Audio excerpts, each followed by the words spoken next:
आज supreme court में एक ऐसी हियरिंग हुई जहां लग रहा था कि शायद आज मैटर कंक्लूड हो जाएगा, आर्ग्यूमेंट्स खत्म हो जाएंगे और कोर्ट अपना डिसीजन रिजर्व कर लेगा। लेकिन बिल्कुल लास्ट मोमेंट पर कहानी ने एक अनएक्सपेक्टेड टर्न ले लिया। क्लाइमेट एक्टिविस्ट सोनम वांगचुक की डिटेंशन को चैलेंज करने वाली पिटिशंस पर सुनवाई हो रही थी, जो उनकी वाइफ गीतांजलि जे आंगमो ने फाइल की। बेंच में थे जस्टिसेस अरविंद कुमार और पीवी वार्ले। कोर्टरूम में एक्सपेक्टेशन था कि आज आर्ग्यूमेंट्स क्लोज हो जाएंगे। सीनियर एडवोकेट कपिल सिब्बल भी मौजूद थे, लेकिन हियरिंग शुरू होते ही एक ऐसी डेवलपमेंट हुई जिसने पूरा शेड्यूल ही चेंज कर दिया। तो आखिर सुप्रीम कोर्ट में क्या हुआ है, चलिए आज के इस वीडियो में एक्सप्लोर करते हैं। सबसे पहले थोड़ा बैकग्राउंड समझना बेहद जरूरी है। Hello law lovers and justice seekers, welcome to law Chakra. हम आपके लिए लेकर आए हैं कुछ बहुत ही exclusive. Introducing law Chakra prime membership, जो आपको देगा exclusive access like never before. बनिए लॉ चक्रा की प्राइम मेंबर और अनलॉक कीजिए full potential of legal knowledge. अभी ज्वाइन कीजिए। अब ये केस नेशनल सिक्योरिटी एक्ट के अंदर डिटेंशन से जुड़ा हुआ है।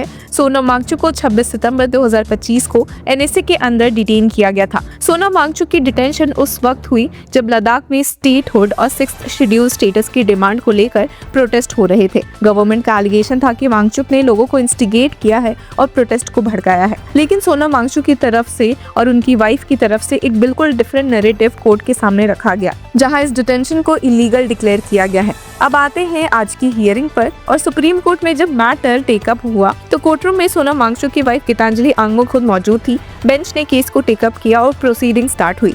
पिछले हियरिंग्स में एक इम्पोर्टेंट इश्यू सामने आया था वीडियो को लेकर। अब गवर्नमेंट ने कुछ वीडियोस प्रोड्यूस किए थे जिनके बेसिस पर कहा गया था कि सोनम वांगचुक अलेजेडली प्रोटेस्ट को इंस्टिगेट कर रहे थे। कोर्ट ने डिसाइड किया कि वो वीडियोस खुद देखेंगे और आज की हियरिंग के दौरान बेंच ने बताया कि उन्होंने वीडियोस देखने की कोशिश की थी। जस्टिस अरविंद कुमार ने कहा कि only one I was able to see, we wanted to see here itself in the supreme court, we told the registrar to make the arrangement. इसका मतलब ये था कि बेंच खुद एविडेंस इवैल्यूएट करना चाहती थी। कोर्ट ने पहले ही ऑर्डर दिया था कि पेन ड्राइव प्रोड्यूस की जाए जिसपे वीडियोस हैं और सुप्रीम कोर्ट में ही उन्हें प्ले करके देखा जाए। अब ये एक सिग्निफिकेंट स्टेप है, क्योंकि प्रिवेंटिव डिटेंशन केसेस में अक्सर कोर्ट ये चेक करता है कि डिटेंशन अथॉरिटी के पास जो मटेरियल था वो जेन्युइनली सफिशिएंट था या नहीं। अब डिफेंस साइड की बात करते हैं तो सोनम वांगचुक की तरफ से senior advocate Kapil Sibal appear हो रहे हैं। उन्होंने पिछले हियरिंग्स में एक इम्पोर्टेंट आर्ग्यूमेंट रेज किया था। उनका कहना था कि सोनम वांगचुक का एक वीडियो है जिसमें वो क्लियरली कह रहे हैं कि वो वायलेंस एंडोर्स नहीं करते,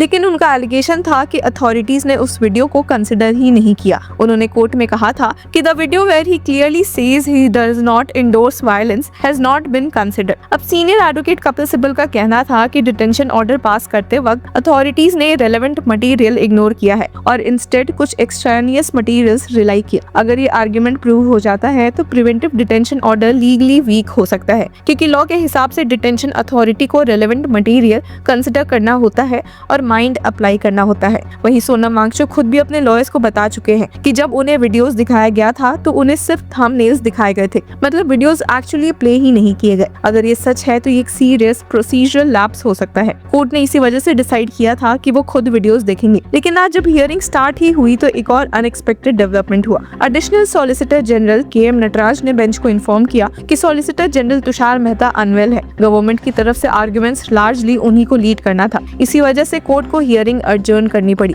बेंच ने मैटर को नेक्स्ट ट्यूसडे तक के लिए पोस्टपोन कर दिया है, जो है 17 मार्च। लेकिन अडजर्नमेंट के साथ साथ कोर्ट ने एक बहुत इंपॉर्टेंट ऑब्जर्वेशन भी दी। बेंच ने क्लियर कर दिया कि नेक्स्ट हियरिंग फाइनल होगी और उसके बाद और आर्ग्यूमेंट्स अलाउ नहीं किए जाएंगे। जस्टिस अरविंद कुमार ने कहा कि tell him we will hear subject to he should convince us as to what he wants to canvass, only things which was not canvassed earlier और argued only that we will hear. अब statement का simple मतलब ये है कि जो arguments पहले already हो चुके हैं उन्हें दोबारा रिपीट करने की परमिशन नहीं मिलेगी। सिर्फ वही पॉइंट्स सुने जाएंगे जो अब तक आर्ग्यू नहीं किए गए। बेंच ने और भी ज्यादा क्लैरिटी देते हुए कहा कि we are making it clear if it's not possible on that day we are closing, we will reserve it for judgment, no more further arguments from either side. ये स्टेटमेंट एक्चुअली बहुत significant है। Court basically कह रही है कि next hearing के बाद matter close हो जाएगा और फिर जजमेंट रिजर्व हो सकता है।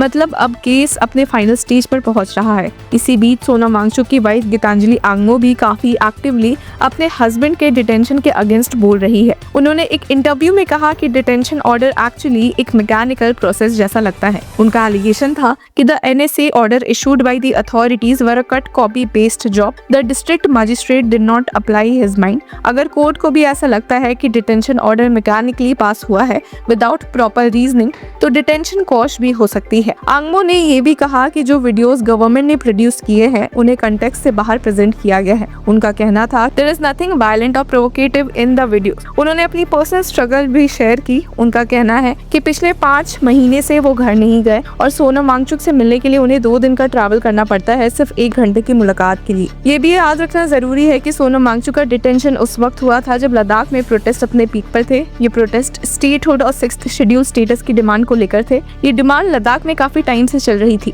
खासकर तब से जब article 370 of the constitution of India को 2019 में रीड डाउन किया गया और लद्दाख को यूनियन टेरिटरी बना दिया गया। अब सिविल सोसाइटी ग्रुप्स का कहना है कि 6th शेड्यूल स्टेटस से लद्दाख की ट्राइबल पॉपुलेशन को कॉन्स्टिट्यूशनल सेफगार्ड्स मिलेंगे और उनकी लैंड, कल्चर और रिसोर्सेज प्रोटेक्ट होंगे। गीतांजलि आंगमो ने ये भी क्लैरिफाई किया है कि सोनम वांगचुक का पॉलिटिकल एम्बिशन नहीं है। उन्होंने कहा कि पिछले 10 सालों में कई पॉलिटिकल पार्टीज ने उन्हें इलेक्शन लड़ने का ऑफर दिया, लेकिन उन्होंने हमेशा मना कर दिया। कहा कि he thinks his primary role is an educator and an environmentalist. और अगर सोनम वांगचुक रिलीज होते हैं तो गीतांजलि आंगमो का कहना है कि वो एजुटेशन का रास्ता नहीं अपनाएंगे। कहा कि once he is released we will look for a solution through dialogue and collaboration. तो अब ओवरऑल पिक्चर क्या है? आज की हियरिंग में एक्सपेक्टेड था कि आर्ग्यूमेंट्स कंक्लूड हो जाएंगे, लेकिन सॉलिसिटर जनरल तुषार मेहता की अनअवेलेबिलिटी की वजह से हियरिंग अर्जेंट हो गई। लेकिन साथ ही कोर्ट ने एक क्लियर टाइमलाइन अब सेट कर दी है। नेक्स्ट हियरिंग 17 मार्च को होगी